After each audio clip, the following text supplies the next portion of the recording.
أعوذ بالله من الشيطان الرجيم. ശപിക്കപ്പെട്ട പിശാചിൽ നിന്ന് അല്ലാഹുവോട് ഞാൻ ശരണം തേടുന്നു.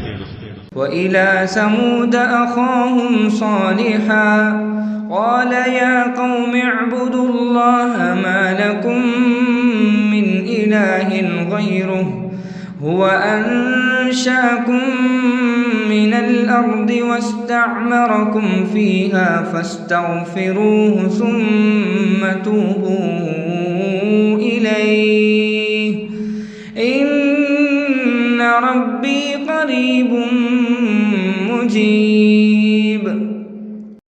സമൂദ് ജനതയിലേക്ക് അവരുടെ സഹോദരനായ സ്വാലിഹിനെയും നാം നിയോഗിക്കുകയുണ്ടായി. അദ്ദേഹം പറഞ്ഞു, എന്റെ ജനങ്ങളെ, നിങ്ങൾ അല്ലാഹുവെ ആരാധിക്കുക. നിങ്ങൾക്ക് അവനല്ലാതെ യാതൊരു ദൈവവുമില്ല. അവൻ നിങ്ങളെ ഭൂമിയിൽ നിന്ന് സൃഷ്ടിച്ച് വളർത്തുകയും നിങ്ങളെ അവിടെ അധിവസിപ്പിക്കുകയും ചെയ്തിരിക്കുന്നു. ആകയാൽ നിങ്ങൾ അവനോട് പാപമോചനം തേടുകയും എന്നിട്ട് അവനിലേക്ക് ഖേദിച്ചു മടങ്ങുകയും ചെയ്യുക.